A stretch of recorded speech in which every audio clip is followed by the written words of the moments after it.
نظام الطيبات من منظور طبي وفسيولوجي يركز على آلية عمل الجسم بعيدا عن القوالب التقليدية. نجد إنه مشابه لمبدأ طبي معروف وقوي جدا، وهو حمية الإقصاء المتقدمة وإراحة الجهاز الهضمي. السر وراء نجاح هذا النظام يكمن في تفكيكه لمسببات الإجهاد في الجسم، وهنسرد في اللي جاي يا جماعة. أول حاجة، واحد، صدمة الألياف.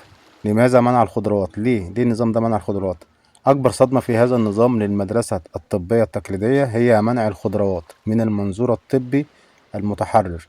الخضروات النيئة والورقيات مثل الخيار والجرجير والطماطم، الفلفل، تحتوي على ألياف غير قابلة للذوبان ومركبات دفاعية نباتية مثل اللاكتينات والأكسيلات.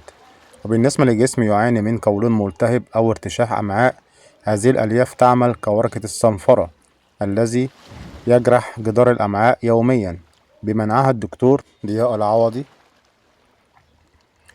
أعطى فرصة ذهبية لجدار الأمعاء كي يلتهم ويعالج نفسه بنفسه، وهذا يفسر اختفاء أعراض القولون الذي غالبا ما يكون دليلا على سوء الامتصاص وتراكم السموم في الأمعاء. 2. استبعاد مهيجات المناعة الذاتية والالتهابات. النظام يمنع تماما عائلة الباذنجانيات مثل الطماطم والفلفل والباذنجان، ويمنع البقوليات بأنواعها والبيض. هذه الأطعمة من أقوى محفزات الالتهابات في المفاصل والأنسجة لدى الأشخاص الذين لديهم تحسس خفي. غياب هذه المهيجات يفسر اختفاء الألم، لأن الجسم توقف عن مهاجمة نفسه. 3. هندسة البروتين والألبان. منع الدواجن والبيض والأسماك سريعة التلف. النظام يعتمد على اللحوم الحمراء فقط النقية المطهوة جيدا لمرة أو مرتين أسبوعيا.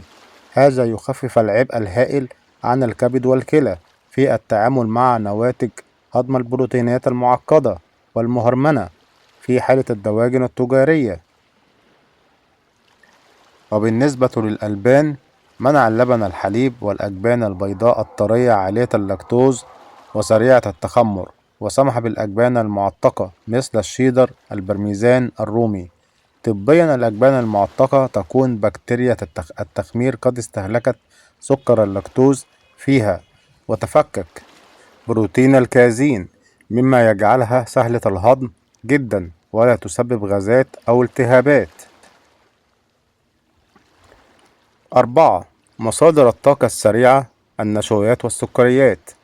النظام يسمح بالسكريات والنشويات البسيطة فقط مثل الأرز الأبيض والبطاطس المقشرة.